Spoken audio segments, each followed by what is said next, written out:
Hey, if you're trying to lose weight but keep falling off track, look, I get it. But there's one habit that can change everything, and I'll show you how to do it right now, step by step. So let's get into it. Hey, I'm Nathan. Hope you're doing absolutely fantastic. About 5 years ago, I lost 100 pounds and have kept it off since then. And one of the biggest ways I've done that is with meal prepping. Meal prepping works for a number of reasons. The first one being portion control. Since your food is already made and containerized, all you do is heat it up, eat it. It's gonna prevent you from overeating, and it's gonna take that possibility out of the picture. The next one is going to be decision fatigue. Since the food is already prepared for you, you don't even got to think about it. You already know what you're going to eat for the day, which just takes one less thing out of your life that you have to worry about. Going right along with that is it helps you avoid just the grabbing whatever is right in front of you syndrome.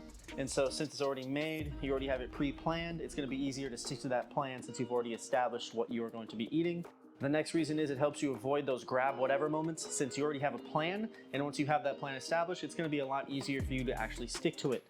And then the last reason why you should be meal prepping is it's going to save you so much time and so much money. So since everything is already made, each day of the week, you literally just got to pick it up, bring it with you, put it in the microwave. 3 minutes later, you already have a whole meal. You don't gotta cook, you don't gotta clean. It's already all done for you at one time during the week. You'll save literally hundreds of dollars a month from not eating out as much as some of you might already be doing. So there's just an extra cherry on top why you should be meal prepping. Here are some of the basics that you'll be needing while you're meal prepping. The first thing being the Tupperware / glass containers that you'll be using to store all of your food in. The next things you'll need are just things you probably already have, such as a cutting board and a knife to cut some meat up. Of course, pots and pans and some spoons and just bigger utensils to operate those. All right, and then if you can, definitely a rice cooker is very useful if you do cook rice a lot. So I would recommend investing in one of those as well. One of the most important things that we're gonna need for meal prepping is a good scale. Doesn't matter where you get it from, you can get these off Amazon, not very expensive at all, but certainly need this to meal prep. This is gonna be how we are controlling our portion sizes while we are distributing them into the Tupperware. So definitely need one of these. Super useful, easy to operate. Go get one if you don't already have one. Another helpful thing you can get is an app on your phone to help you track how many calories you plan on eating each day. It's gonna help you plan out the meals that you're preparing during your meal prep. All right, so that brings me into the 3-step process of meal prepping. The first one being planning. As I just kind of hit on, you gotta plan out the meals that you're gonna be cooking so that you actually know what you're gonna be eating and how many calories, how many proteins, carbs, fats, etc. are gonna be in your diet every day. And my best piece of advice is just to keep it simple. Don't overcomplicate it. I certainly don't. I literally just eat turkey sausage, eggs, and some oatmeal for breakfast literally every day. Super easy to meal prep. And then for lunch, I will eat rice, chicken, and beef, and with some various seasonings. So just keep it simple, make your life easier. Choose foods that you will enjoy over and over. You can always switch them in and out later as you go on through the meal prepping process, but just keep it very simple. And as I said earlier, some of the best ways to plan out your meals is going to be using those calorie tracking apps. So you just type in the food that you're gonna do it, make it into a full meal, see how many calories it has in it, how many fats, proteins, carbs, etc. And then adjust the amounts that you're doing into that, and then put that there, save it, and then based off that, you can build out your meals that way. Super easy, super fast. So that's certainly how I recommend it. I'm gonna get back to cooking my food. So generally, I will make all of my breakfast in one batch, and then all of my lunch in another batch. I usually start with breakfast, and then once I'm done making all 5 of my breakfasts, I'll move on to making all of my lunches. This process usually takes me 2 hours at most. 1 egg down, 4 more to go. Gotta lube up the pan. As I'm doing this, I always reset my scale to 0. Pro tip, when you're weighing something that is a container that's full of something, put it on there, set it to 0 when it's on there. So you take it off, put it on there, set it to 0, and then pour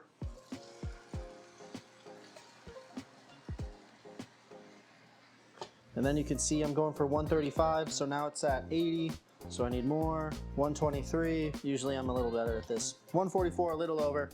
All right, whatever. But that is an easier way to kind of use the scale to get appropriate amounts on there. Gotta crack my eggs. And while we're doing this, you try and maximize your effort. I got my multiple things cooking at once. to save time. So I'm cooking all my sausage and I will add that onto my eggs after it is all cooked. We're trying to be efficient with our time. Always gotta add the salt. Also, I don't think I already said it, but I am in no way, shape, or form a chef. I just make the food that I will tolerate, and I'm sorry if it is offensive to anybody. Let's see if I can get the sausage flip.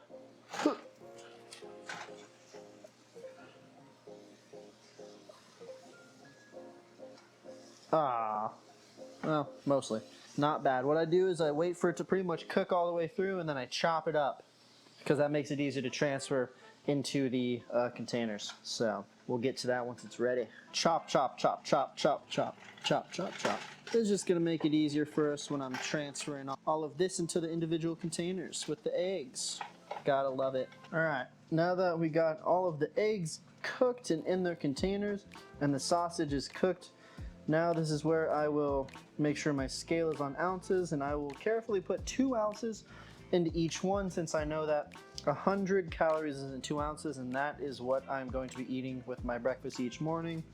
This just makes it super easy. We're at 1.8, put a little bit more in, and would you look at that, 2 ounces. And then I just repeat that process 4 more times. I seal them up and I throw them in the fridge. And there we have it, breakfast for a week. Such a good feeling to have that done. One less thing to worry about. On to lunch. The second step of the meal prep process is batch cooking. You're gonna wanna do as much cooking as you can at once in order to really speed up the process of this. I always try and do all of my breakfast together, so that's gonna be sausage and eggs. And then it's gonna be all my lunch together, which is gonna be a bunch of chicken, a bunch of beef, and then a bunch of rice. And anytime I can, I'm trying to weigh things out and portion it out into my containers as I go. I'm really trying to just speed up the process as much as possible and do as much as I can while other things are happening. So I'm gonna be cooking one thing while doing another thing and so forth, just trying to be as efficient as possible. And then once you're done with your batch cooking, the third and final step is going to be portioning out those meals. Super easy when you have a scale. This is gonna just allow you to get those to the ounces, to the 0.01 ounce of the foods that you're trying to get to. Once again, you're gonna plan these out using those calorie tracking type of apps and then just portioning them out. I have found that one of the easiest ways to cook chicken quickly is to cut it up into little chunks. It also makes it easier when you're trying to portion it out. Having a cutting board and knife makes this process way easier, and having a good knife definitely helps.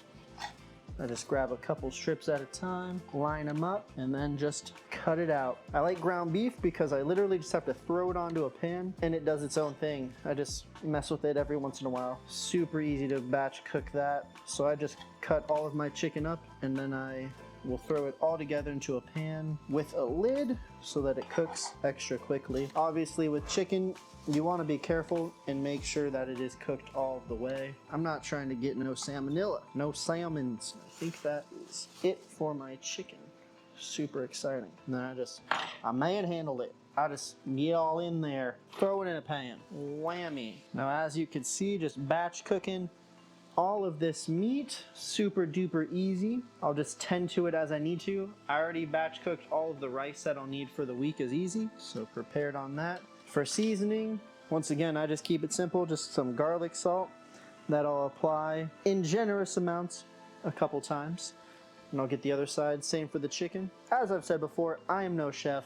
I have the palate of a baby, and then I'll add some salt or no pepper. I just make it as easy as possible because fortunately, I will eat anything that is bland. Boom, and that's as easy as that. Tune in when I actually get into portioning it. All right, still got the meats cooking, but while we're waiting, best to just portion out our rice right now, switch it to grams, and I aim for about 200 grams of rice per container, which is about 360 calories. Boom. And then I switch to the next one.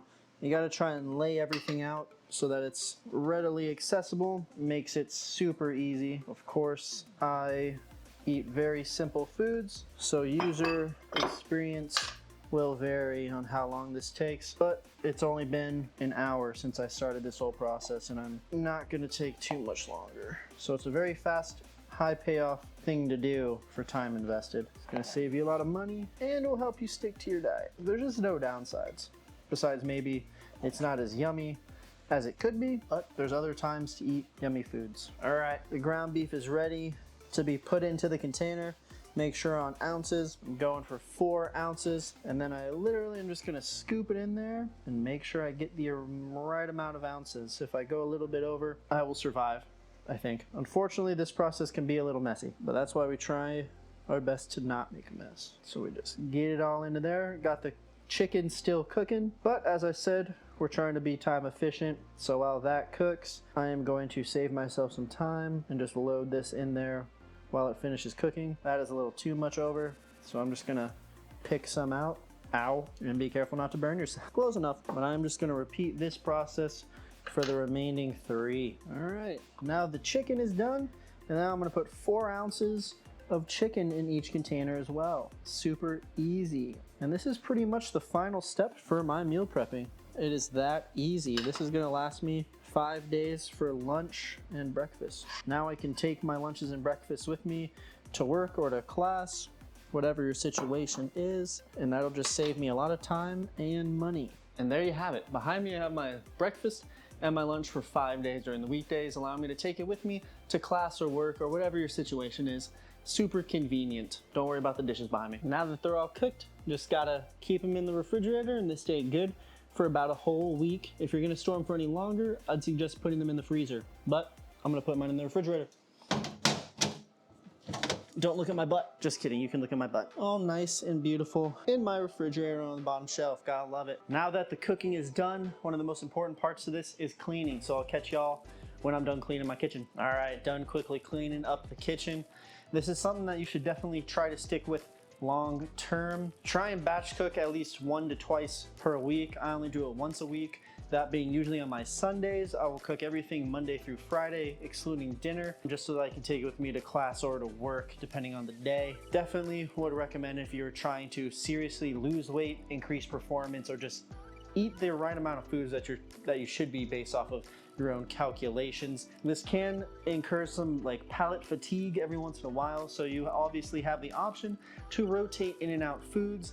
I'm just a child and I just like to eat the same foods over and over again. I don't know if I'm lucky or disabled really, but you can always rotate in and out foods of your choice to keep things a little different from week to week. And obviously, as you saw, sometimes you're not gonna be able to get exactly the right amount of foods that you want. You really can if you really try super hard. For me personally right now, I'm not trying to cut that hard. So if I'm off by a 0.01 of an ounce, you know, I don't really care. But it is something that you can really dial in as much or as little as you want to. But the most important part is that you're staying consistent with it and that you are really just keeping track of everything that you're eating. It's just important if you really are trying to lose weight or maximize your performance. As you just saw, meal prepping doesn't have to be super complicated. It just has to be something that you are willing to do every week. It's gonna save you so much time, so much energy, so much money, and it's going to really help you dial in the diet so that you are consistently losing weight, gaining weight, increasing performance, all of that it's just gonna help with. So it's certainly pretty much the #1 thing you can really be doing to really help yourself with your health and on your weight loss journey if that is something that you are on. So please, if you found any value from this video, please give me a like and a subscribe if you're new to the channel. That would be awesome. Please comment down below any other tips that you have for people who maybe are doing this for the first time and things that they can do to make their life even easier on this process. So until next time, stay healthy, eat healthy, go run if you haven't today, go lift if you haven't today. And I hope you all have a super safe time. I'll see you later. Bye.